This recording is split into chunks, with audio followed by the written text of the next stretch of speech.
One, two, three. Okay. I want to show you something I've been working on here. So, December 22nd, 1983, Howard played the High Wycombe Town Hall, which in High Wycombe, which became the video footage that they used for the VHS tape release called "Like to Get to Know You Well," and I believe it was released late of 1984, so almost a year later. Anyway, that concert was recorded on my birthday. At that time, I would have been 11. I just turned 11 years old that day, and I didn't even know who Howard Jones was, but I would learn about his music in the next year. And anyways, the first time I saw this video was in 87, sometime in 1987. I believe it was 87. Might have been early 88. I really don't remember now. But anyway, either way, it had been around for a long time. So when I saw the video, it was the very first time I'd ever seen Howard play live, ever. I'd seen videos on MTV and stuff, but that was the first time I'd ever seen a live performance. So I was totally glued to the TV. And one of the things that's always driven me crazy was the sound quality of that recording is not very good. I mean, it's okay, but it's very noisy. It's very bassy. And it's kind of muffled. And then the lighting in there, it's very foggy and just everything's so orange looking. And it's just gotten over time, every time I see it, it's just muddier and muddier and muddier. But I used to watch those videos. I used to watch that video tape over and over and over and over. So I was trying to learn how to play. And because I'd seen it and heard it so many times, I pretty much knew it note for note. Um, and what I heard was that those recordings have been lost. They were mislabeled or whatnot.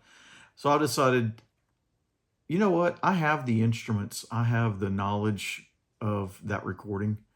I want to see if I can actually pull it into some software and not really clean it up, but basically retrack all the instruments and play along with it and see if I can bring it back to life. So that's what this video is going to show you, kind of what I kind of ran into doing that. So the very first thing I did was I went and opened up the project and made sure it was tuned in, and it was actually in tune, or really, really close to being in tune.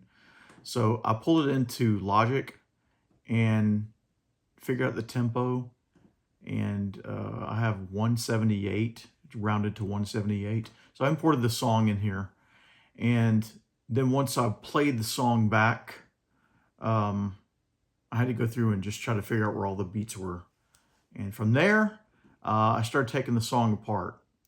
And I started with the drums and went on to the sequencer, and then any parts that Howard played, which would be in the bass was easy to pick out, Juno 60, some strings, and then the lead part, which would be the Jupiter 8. And I basically had to just go in and play the songs. Now, I painted a lot of these notes in here, just kind of drew them in Logic.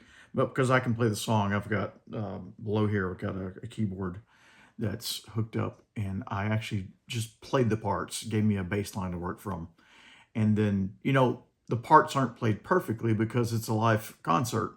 So I had to go through and start massaging those notes to get them to where Howard actually played them. So if you look at this bass here for the DX7, you'll see the notes, how they were played.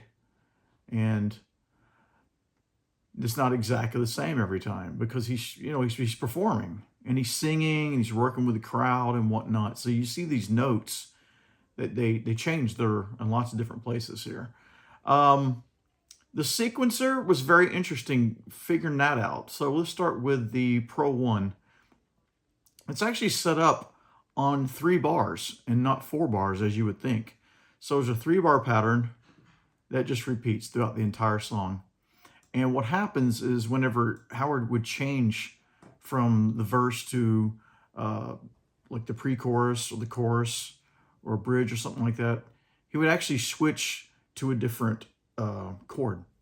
So the Pro 1's just playing one note. So it's playing Like in this case, the chorus, I mean, the verse of the song is in D sharp or E flat.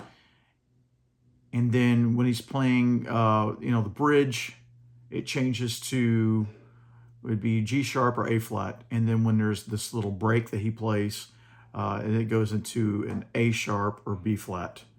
Now I had to open the video a couple times to figure out what part is he playing and what's being sequenced. So I pretty much know what's being sequenced because it just repeats that sequence all the way through. And after that, I'm just filling in the holes. The DX7 is such a spiky FM sound, the electric bass that's in that keyboard, that sound came through very clear. It's very easy to go back and play those parts and pick those parts out. So using subtractive reasoning, I was able to find the parts that were the Juno 60 strings and what was the Jupiter saw lead. And it was tricky doing that because sometimes those two sounds overlap each other. So I had to go back and watch parts of the video, and I would see where he's got one hand up on one keyboard. And so like you see here, he's got both hands on the top keyboard, which means he's playing the Jupiter for those parts. So it was a little confusing sometimes. So he would play DX7 with his left hand, and he'd be playing the Juno strings during the verses. But then he would come into the chorus, and he would move away from the DX7, and he would be playing his left hand on the lead part, the Jupiter. He'd be playing the bass line on that, just kind of a 1 2 1 2 1 2 1 2 1 2 1 2 like that. And his right hand was playing the strings for that. And then whenever he would go into that little break he did all of that on the Jupiter. So I had to break all that down and figure out exactly what, I knew what he was playing, but I also had to figure out which keyboard was playing what part. So I had to do that. But what I found was really interesting, and I don't know if this is the people working from the mixer board, you would hear effects come on and turn off. And I'm thinking, okay, he's performing. He's not going in and he's not turning, a multi-tap or some kind of delay. He's not turning that on and off. Someone else is doing that because he's performing. Yet it's happening. So I had to go figure that out. So instead of me trying to go and say, well, I'm going to find some way to toggle effects on and off or a thing, I made a duplicate track. So I've got one track where it's got just the normal playing, and then I've got another track where it's got this effect happening. So maybe that's a little bit of cheating there, but I believe that was happening at the mixer board at that show. Someone was turning things in and out. And I know that's a fact because if you listen to Equality from that show, there's a part where there's a call and answer on the second verse. And that has to be someone feeding that in and out. So it's either pre-recorded, which I don't think it was, because the way he sings the song and the way the call and the answer happens, it's exactly the same, which tells me it was an effect. Someone at the board is running an effect, and they're just toggling it on and off. But because of software, I'm not doing that. I just made a separate track for that.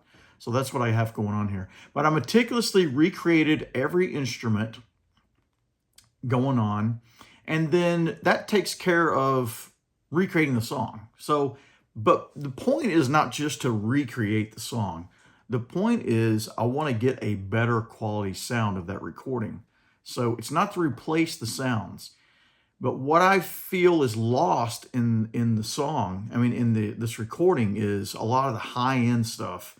A lot of it is just very muffled. You can't hear a lot of the high-end things happening in the instruments. And it's a live venue, so a lot of that sound's just going out into the air. It's bouncing off the walls. It's just reverberating all over the place. It's just very muddy and very noisy. So what I've done was I took the original recording and I left that in there. I've got it muted at the moment, but that regular recording is there. And what I did was I went into all of my instrument tracks here and I just brought the bass down. I EQ'd the bass out of those tracks and left the highs in. I brought them all down, and then I just, each track each instrument, I brought them up just enough where the highs would start to cut in to the original recording, and just elevated those just enough where you start to get this crispness out of it. And it was very delicate working that. The instruments, it wasn't such a big deal to do that with, but then the only problem left is I don't have a way to recreate Howard's voice in here. But what I discovered in Logic, and I didn't know this was in here, apparently it's been in there for a while, was I right-clicked on a track, and I was just looking, I don't even know what I was looking for really. But I right-clicked and I was looking at this processing and I saw stem splitter. I was like, I didn't even know it was there. What is that? And I clicked on it, and what it did was it generated these 4 tracks. It created a vocal track, a drum track, a bass track, and this other track, it's just other. And when I heard what it could do, this just sent me off on a tangent. So for, I think, 2 days, I just got completely distracted from working on this song. And I was listening to these things. It was a way it just split the song up. I'm like, how did it take a muddy song and split all that up? And it did a really good job at it. I couldn't believe it. But then I started playing, and I was bringing in other songs and doing that with them. I was going, wow, this is cool. That's a pretty cool tool. Either way, I thought, this is really cool. So what it did was it allowed me to go in and listen to some of the parts where it was a little bit hard to figure out what was going on. Like there's the break with the drums. There's a lot of stuff going on in those drums. And it sounds like to me, according to the photos and studying the videos, he's got either 3 different drum machines or what going on there. He didn't have sampling at that time. Well, I guess you might have sampling, but he's not doing any samples from what I can tell. But he's got, let's go back here. He's got the drumulator. I don't have any photos close by, but there's 2 drumulators he has sitting up on top of his Yamaha CP80. And he's got a Simmons SDS6, which has a sequencer kind of LED layout on top of it. And I think he's driving both of those drumulators from that SDS6. And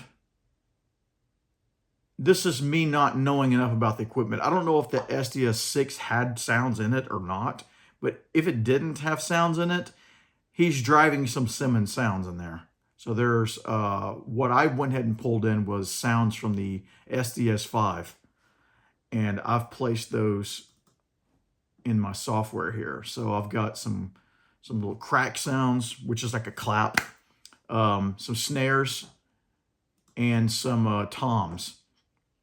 And then there's also, like if you listen to the hi-hats and stuff from the drumulator, oh, they're horrible. Just, oh, they're awful.